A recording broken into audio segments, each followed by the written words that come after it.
Nosotros lo que podemos percibir es que en todo esto hay una gran improvisación. Y el que improvisa en el manejo de una epidemia difícilmente va a obtener resultados positivos. Cuando esa improvisación es lo que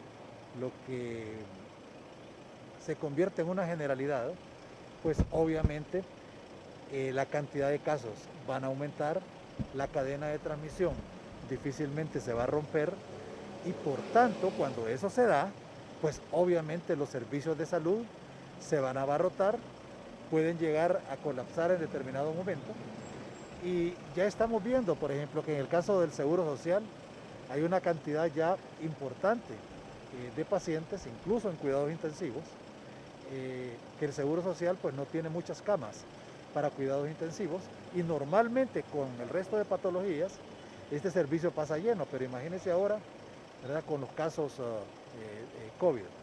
Lo mismo está pasando en el Instituto Nacional del Tórax, o sea, lo que es el Instituto Nacional Cardiopulmonar, en donde también la cantidad de pacientes se está incrementando, lo que los está obligando a llevar los pacientes COVID a este centro deportivo de la Universidad Nacional.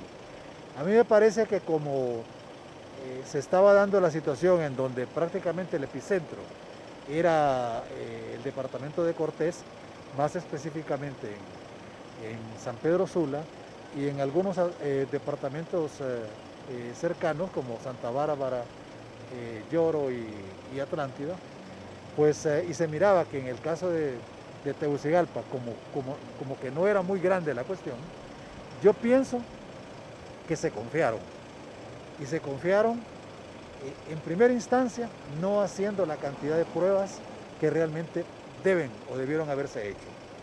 Y eso pues dio lugar a que se fueran acumulando ahí asintomáticos, y esos asintomáticos, yo siempre he dicho, son los más peligrosos, porque ni ellos mismos a veces saben que tienen el problema y comienzan entonces a desplazarse, comienzan a hacer visitas en sus trabajos, no tienen el cuidado y eso pues da lugar a que se extienda el número de casos. Y ahora vemos que en Francisco Morazán, más específicamente en el Distrito Central, la cantidad de casos va en incremento.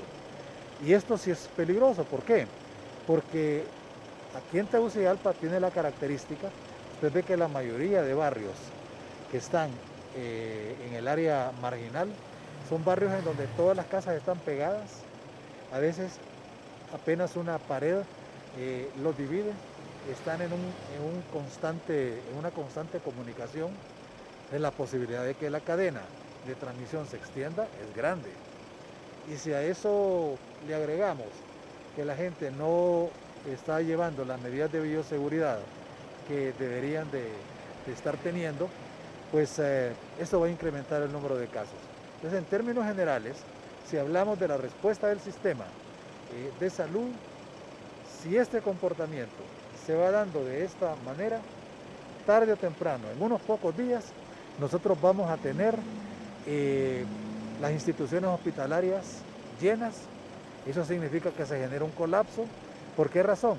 Porque al estar lleno y aparecer nuevos pacientes, ¿dónde se van a llevar estos pacientes? ¿Cómo es que se les va a dar el manejo a estos pacientes? Yo dije desde un principio, es un error lo que están haciendo de enviar a la gente que encuentran positiva, enviarla a su casa. ¿Por qué razón?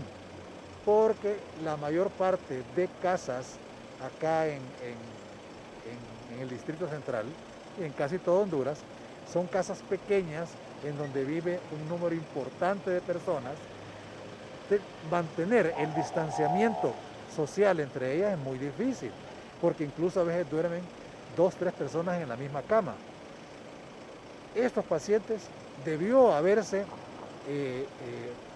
desarrollado o acondicionado, mejor dicho, algunos sitios en donde se les llevara a estos pacientes, se les diera seguimiento con su tratamiento, con sus pruebas y darles egreso hasta el momento en el que se tuviera una segunda prueba negativa. Pero no se hizo, y no se hizo simple y sencillamente porque el dinero se utiliza para otra cosa. Y esto es lo que reclamamos el personal de salud, que cómo es posible que se haya aprobado esas grandes cantidades de dinero y no hay respuesta para eso. Sin embargo, se dice que se han gastado más de 4.000 millones de lempiras. ¿Usted tiene idea, Marvin, cuánto es 4.000 millones de lempiras? Es una cantidad de dinero grande. Pero cuando uno se pregunta, ¿y dónde está esa inversión? No la encuentra uno esa inversión. Entonces no hubo una preparación aquí de toda esa serie de lugares. Diferente, por ejemplo, el caso de San Pedro Sula, en donde sí ellos acondicionaron algunos sitios y a pesar de eso, usted ve cómo, por ejemplo, el problema ahí ha explosionado y ahora con un agravante. Y es que tenemos personal, bastante personal de salud afectado con esto. Tenemos personal de la policía, tenemos de los bomberos, tenemos de las mismas Fuerzas Armadas, que no quieren informar porque creen que esto es seguridad nacional. Siempre la estupidez en la cabeza de la gente que está formada en la milicia, ¿verdad? De que hay que cuidarse de no informar porque esto es seguridad nacional, si nosotros no estamos en guerra con ningún país. Entonces, si eso es así, ¿por qué no informar todo eso para que las autoridades de salud puedan entonces ayudarlos a ellos en el manejo de todos estos pacientes y se evite la contaminación en las barracas o se evite la contaminación en todos esos camiones que en la mañana vienen y traen todo el personal, todo apiñado y en la tarde lo recogen? Yo siempre digo, estos ya recogen a sus compañeros y también de paso se están llevando el virus.